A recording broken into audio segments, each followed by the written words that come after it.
नमस्कार दोस्तों, विद्याशक्ति एजुकेशन के ऑनलाइन प्लेटफॉर्म पर सभी मित्रों का हार्दिक स्वागत और अभिनंदन है। दोस्तों, हम पढ़ रहे हैं मानव उत्सर्जन तंत्र के बारे में। किसके बारे में?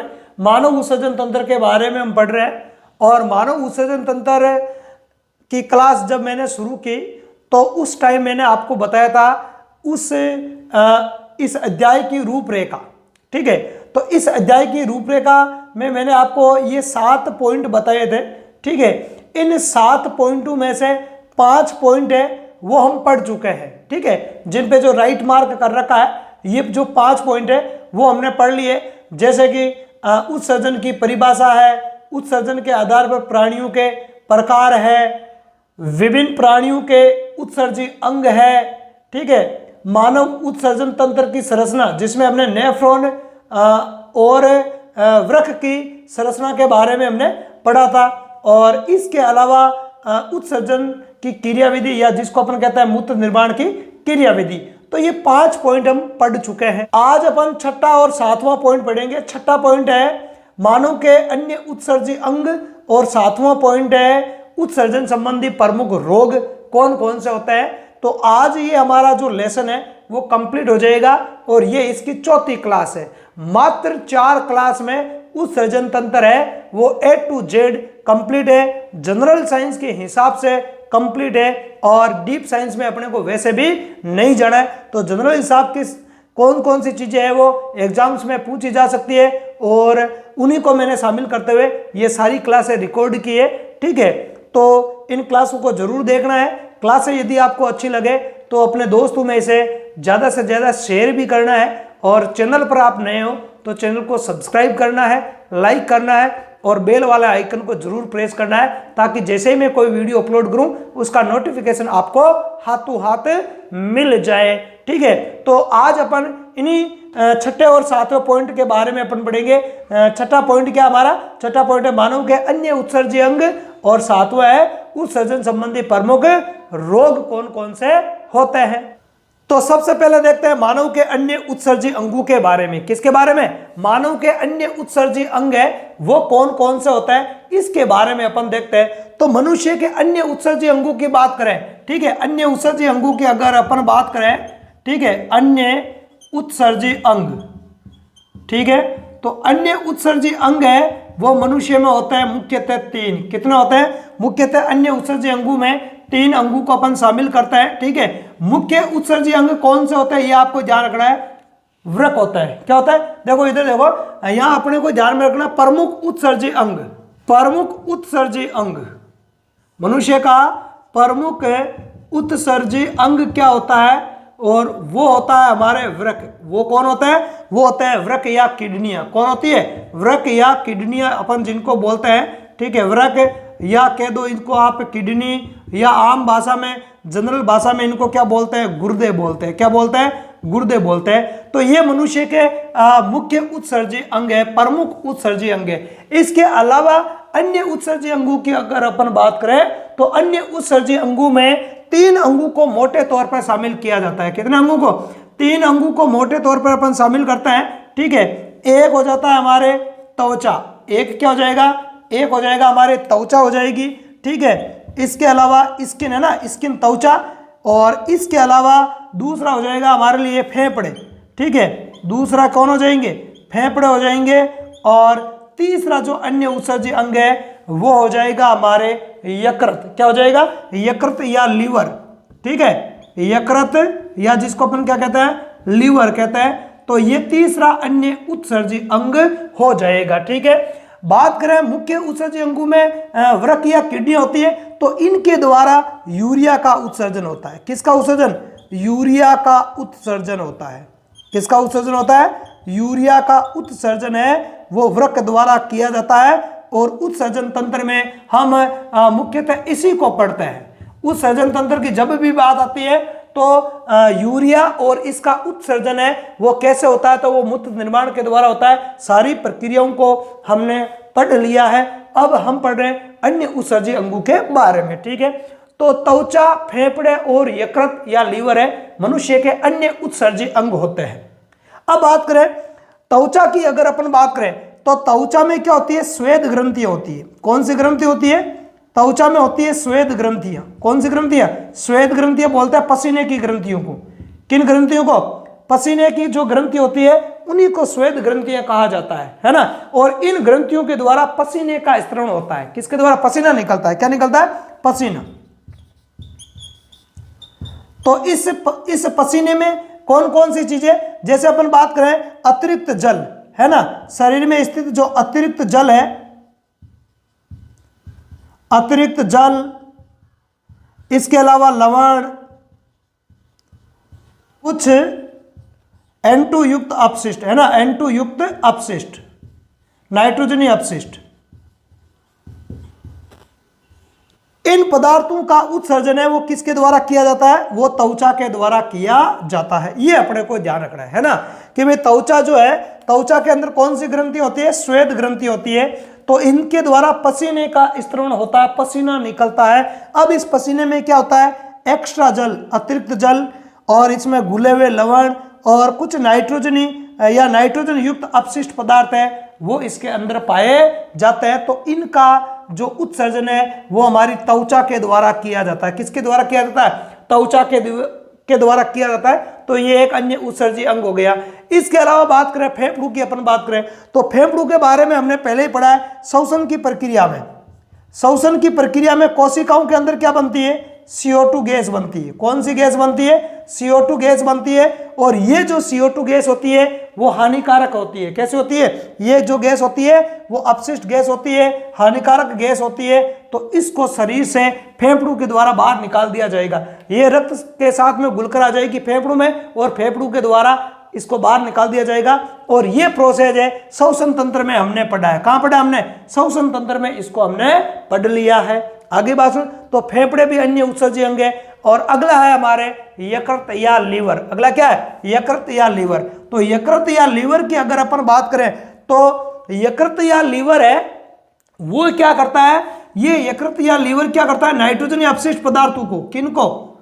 नाइट्रोजनी अपशिष्ट पदार्थों को, नाइट्रोजनी अपशिष्ट पदार्थ जो भी होते हैं इन नाइट्रोजनी अपशिष्ट पदार्थों को किस में बदलता है? ये बदलता है अमोनिया में बदलता है। किस में बदलता है? अमोनिया। और अमोनिया अत्यधिक विषैली होती है। अत्यधिक विषैली होने के कारण यकृत जो कोशिकाएं होती है, कौन सी कोशिकाएं? यकृत कोशिकाएं। यकृत कोशिकाएं इस अमोनिया को किस में चेंज कर देगी? इस अमोनिया को किस में चेंज कर देगी? इस अमोनिया को यूरिया में चेंज कर देगी। किस में चेंज कर देगी? यूरिया में चेंज कर देगी। और ये यूरिया वृक्क में जाता है और वृक्क से उसको अलग कर दिया जाता है। तो यहाँ पर नाइट्रोजनी अपशिष्ट पदार्थों को यूरिया में बदलकर इसको बाहर निकालने में यकृत ग्रंथि है या जो लीवर है, ठीक है, ये भी सहायक होती है। ध्यान रखना, यकृत या लीवर है हमारे शरीर की ग्रंथि है, शरीर की सबसे बड़ी बहिस्रावी ग्रंथि है या शरीर की सबसे बड़ी ग्रंथि है। ये एक्स्ट्रा जानकारी इसके बारे में ध्यान में रखना है। शरीर की सबसे बड़ी ग्रंथि है ये। क्या है ये? सबसे बड़ी ग्रंथि है। ये सबसे बड़ी ग्रंथि होती है हमारे शरीर की, ठीक है। तो इस प्रकार से ये तीन जो भाग है वो अन्य उत्सर्जी अंगों में आते हैं। कई बार प्रश्न पूछा जाता है ऑप्शन में कि निम्नलिखित में से कौन सा अंग मनुष्य का उत्सर्जी अंग नहीं है? तो ध्यान रखना, वृक्क तो है, बता दिया मैंने, वृक्क या किडनी है। किडनी अभी हमारे उत्सर्जी अंग है, ठीक है। त्वचा भी हमारे उत्सर्जी अंग है, ठीक है। फेफड़े भी हमारे उत्सर्जी अंग है और यकृत या लीवर ये भी हमारे उत्सर्जी अंग है। इसके अलावा कोई ऑप्शन में होगा तो वो उत्सर्जी अंग नहीं होगा। तो ये चार हमारे उत्सर्जी अंग है, ध्यान रखना। इनमें से प्रमुख उत्सर्जी अंग कौन सा है? वो है अपने ये वृक्क। क्या है प्रमुख उत्सर्जी अंग? कौन सा था? वृक्क। तो ये भी प्रश्न पूछा गया है कि निम्नलिखित में से मानव का मुख्य उत्सर्जी अंग है। अब वहां आपको ऑप्शन में चार ऑप्शन मिलेंगे, वहां वृक्क भी मिलेगा, वहां आपको त्वचा भी मिलेगी, वहां आपको फेफड़े भी मिलेंगे और वहां आपको यकृत भी मिलेगा। तो ये जो त्वचा है, फेफड़े है, यकृत है, ये प्रमुख उत्सर्जी अंग नहीं है।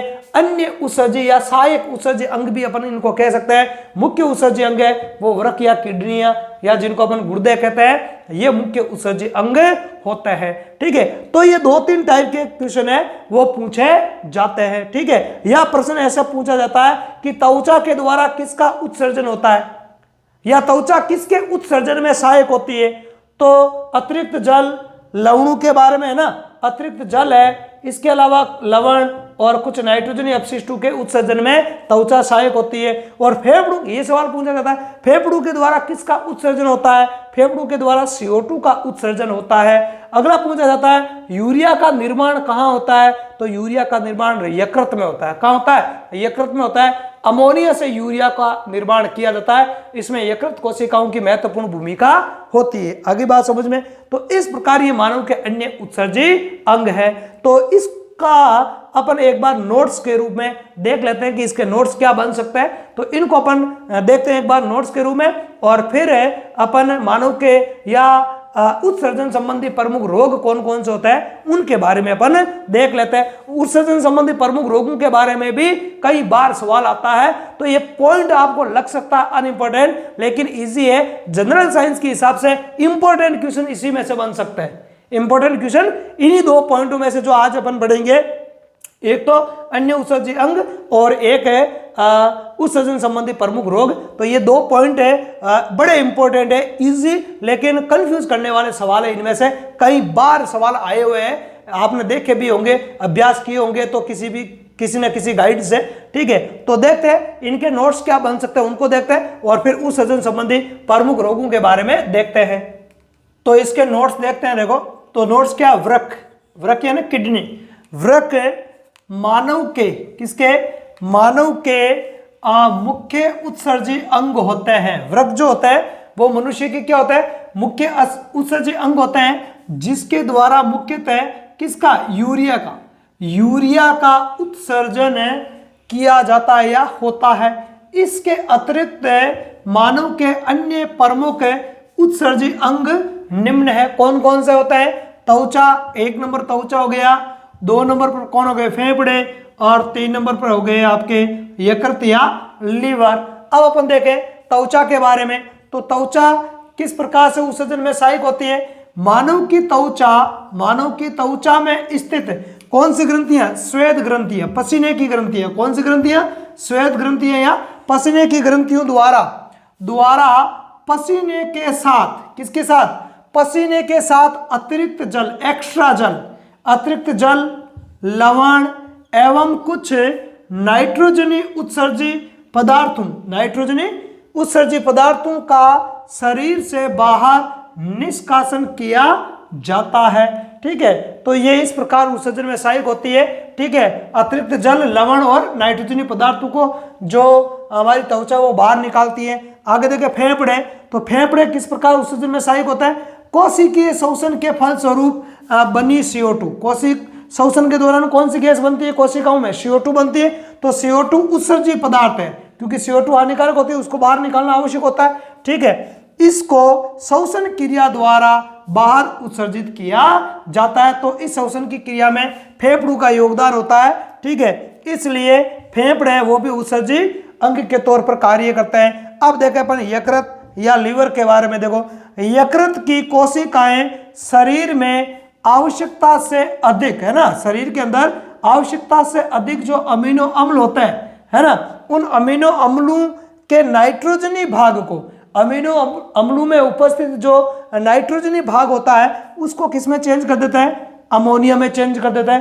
तथा अमोनिया को फिर कम हानिकारक, मैंने बताया था अमोनिया ज्यादा हानिकारक होती है, और उसको कम हानिकारक पदार्थ किस में चेंज किया जाता है? यूरिया में। किस में? यूरिया में। तो ये कार्य कहाँ होता है? यकृत में होता है। कहाँ होता है? यकृत में होता है। तो यूरिया में बदलकर शरीर से बाहर निकालने में सहायक होती है। कौन? यकृत कोशिकाएं या यकृत। तो यकृत इस प्रकार यूरिया के उत्सर्जन में सहायक होता है।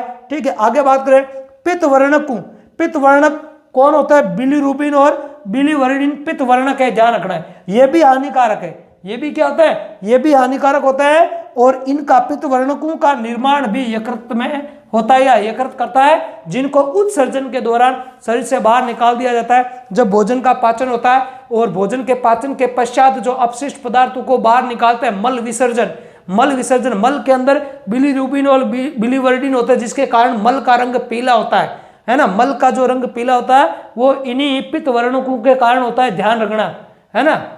बिलीरुबिन और बिलीवर्डिन के कारण। ठीक है, तो ये थे अन्य उत्सर्जी अंग।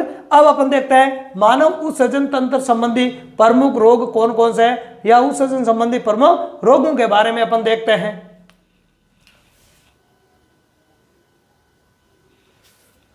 तो मानव में उत्सर्जन संबंधी प्रमुख रोगों की अपन बात करें तो बहुत सारे ढेर सारे उत्सर्जन संबंधी रोग हैं। ठीक है, सिलेबस में जो प्रमुख रोग चलते हैं उन रोगों को मैंने यहाँ पर लिया है और वो रोग 18 रोगों के नाम मैंने यहाँ पर लिखे हैं। आगे बात समझ में, इनमें से ज़्यादा इतने घबराने की जरूरत नहीं, ट्रिक से याद रखने वाला है और ज़्यादा पूछे नहीं जाता है। कुछ प्रमुख रोग अपने को देखना है, पर जब ऑप्शन ये आ जाता है कि निम्न में से कौन सा रोग उत्सर्जन संबंधी नहीं है या कौन सा रोग उत्सर्जन संबंधी होता है, तब ये सारे रोग अपने को याद होने चाहिए। ठीक है, इनमें से कोई सा भी 4 या 3 पूछ लिया जाता है कि भी ये उत्सर्जन संबंधी रोग है, तो ज्यादातर इसमें आपको इतना ही रखना है कि उत्सर्जन संबंधी रोग है कौन कौन से। इन रोगों के बारे में ज्यादा चर्चा करने की कोई जरूरत नहीं है। कोई 2-4 रोग है जिसके बारे में अपन थोड़ी बहुत चर्चा करेंगे। ठीक है, उनके बारे में नॉलेज होना चाहिए, बाकी इनके बारे में डिटेल से पढ़ने की कोई आवश्यकता नहीं है। तो इन 18 मानव उत्सर्जन संबंधी रोगों के बारे में अपन 1 बाय 1 करके अपन देखते हैं। तो सबसे पहला है यूरेमिया। पहला रोग कौन सा है? यूरेमिया। दूसरा रोग है गाउट का रोग। तीसरा वृक्क पत्री, किडनी में गुर्दे में क्या हो जाती है? पथरी हो जाती है। तो ये आपको ध्यान रखना है ना, गुर्दे में जो पथरी होती है जिसको अपन बोलते हैं वृक्क पत्री, है ना, ये जो पथरी होती है ये किससे बनती है? कैल्शियम ऑक्सलेट, मुख्यतः बात करें तो, है ना, कैल्शियम ऑक्सलेट के जो क्रिस्टल होता है, कैल्शियम ऑक्सलेट, है ना, कैल्शियम ऑक्सलेट के जो क्रिस्टल होता है उनके जमा होने से, वो क्रिस्टल का मतलब होता है दाना, क्रिस्टल का मतलब होता है दाना, तो कैल्शियम ऑक्सलेट के जो क्रिस्टल होता है, वो दाना होता है, वो जुड़ जुड़ कर एक बड़े कण का निर्माण कर लेता है। उसी को अपन क्या कहते हैं? पथरी कहते हैं। उसी को क्या कहता है? पथरी कहता है। यूरिक अम्ल के क्रिस्टल और फास्फेट के लवण है वो भी हो सकते हैं पथरी की में। कौन कौन से?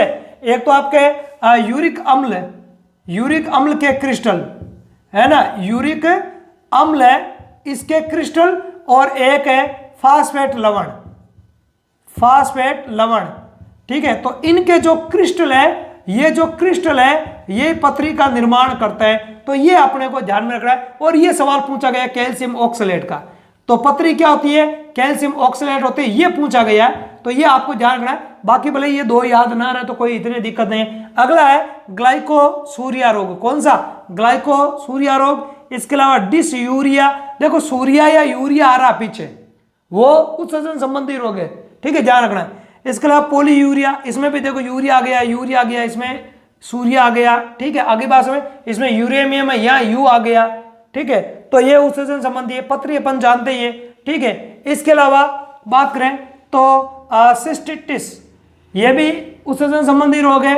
ओलिगोयूरिया, देखो इसमें भी यूरिया आ गया, ये भी उत्सर्जन संबंधी रोग है।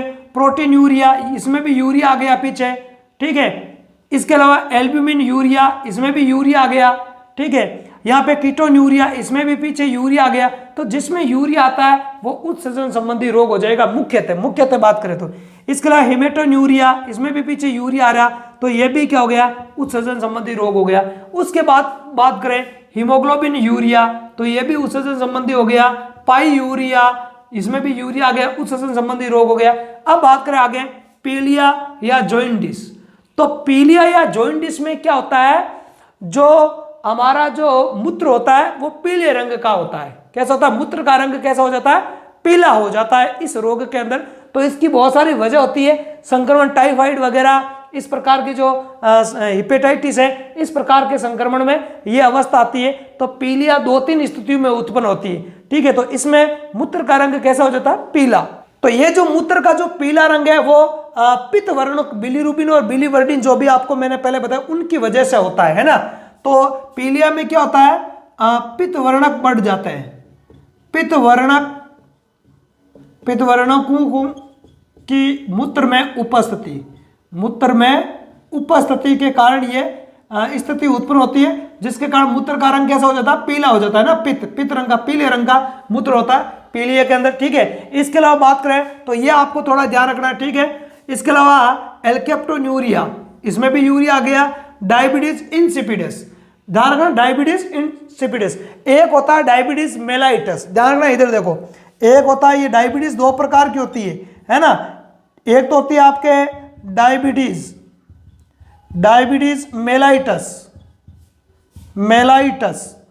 मेलाइटस इसको बोलते हैं शुगर। इसको क्या बोलते हैं? इसको शुगर बोलते हैं। और इसमें रक्त के अंदर क्या होता है? रक्त में शर्करा का स्तर बढ़ जाता है ना। शुगर में क्या होता है? रक्त में शर्करा का स्तर बढ़ जाता है, शर्करा का स्तर है वो बढ़ जाता है ना। रक्त में शर्करा का स्तर बढ़ जाता है। अरे मेलाइटस का मतलब मीठा, ऐसे याद रखो, मेलाइटस इन मीठा का मतलब शुगर, तो शुगर की मात्रा बढ़ जाती है तो वो है डायबिटीज मेलाइटस। अब ये देखो डायबिटीज इंसिपिडिस क्या होती है? डायबिटीज इंसिपिडिस है वो एक एंटी डाययूरेटिक हार्मोन की कमी की वजह से होने वाला रोग है, एडीएच हार्मोन, है ना। इसमें क्या होता है? एडीएच हार्मोन की कमी हो जाती है, एडीएच की क्या हो जाती है इस रोग में? कमी। और ये एडीएच क्या? एक प्रकार का हार्मोन है जिसका नाम है anti diuretic hormone, ADH, anti diuretic hormone. तो इस हार्मोन की कमी से डायबिटीज इंसिपिडिस रोग होता है। तो ये डायबिटीज इंसिपिडिस अलग है और ये डायबिटीज मेलाइटस अलग है। जो डायबिटीज मेलाइटस है उसी को अपन शुगर कहते हैं, उसको अपन क्या कहते हैं? शुगर कहते हैं। आगे देखो, आगे आपके बाइट का रोग, किसका रोग? बाइट का रोग, या जिसको बोलते हैं अपन नेफ्रिटिस। क्या बोलते हैं? नेफ्रिटिस। और इसी रोग की एक अवस्था है जिसका नाम है एडिमा या ड्रोप्सी रोग। क्या है? एडिमा या ड्रोप्सी रोग है, वो इसी रोग की एक अवस्था है, ठीक है। तो ये रोग भी उत्सर्जन से संबंधित प्रमुख रोग होता है। ये जो रोग है वो स्ट्रेप्टोकोकस जीवाणु के संक्रमण से होता है। किस बैक्टीरिया के? बैक्टीरिया के संक्रमण से होता है।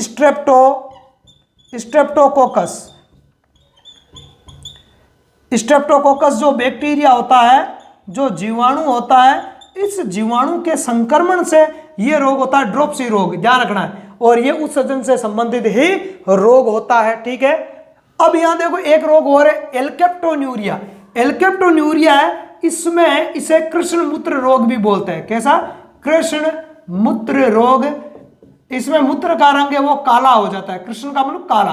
तो इस रोग में मूत्र का रंग कैसा हो जाता है? काला। तो यहाँ पर जो ये 15वां, 16वां, 17वां और 18वां जो रोग बताए, इनको ध्यान रखना। पीलिया जॉइंटिस, पित्त वर्णक बिलीरुबिन और बिलीवर्डिन की मात्रा मूत्र में बढ़ जाती है, जिसके कारण मूत्र का रंग पीला हो जाता है। एल्केप्टोन्यूरिया के अंदर मूत्र का रंग है वो एक ऐसा रोग यौगिक बनता है जिसकी वजह से मूत्र का रंग काला हो जाता है। डायबिटीज इंसिपिडिस में एडीएच हार्मोन की कमी हो जाती है। और बाइट का रोग, या जिसको अपन नेफ्रिटिस या एडिमा या ड्रोप्सी कहता है, तो ये स्ट्रेप्टोकोकस बैक्टीरिया के संक्रमण से होता है। और इसके अलावा जो वृक्क की पत्री है, किडनियों की जो गुर्दे की पत्री है, वो कैल्शियम ऑक्सलेट के क्रिस्टलों के कारण होती है, या यूरिक अम्ल के क्रिस्टल या फास्फेट लवण के जो क्रिस्टल है उनके बनने के कारण ये वृक्क पत्री होती है, ठीक है।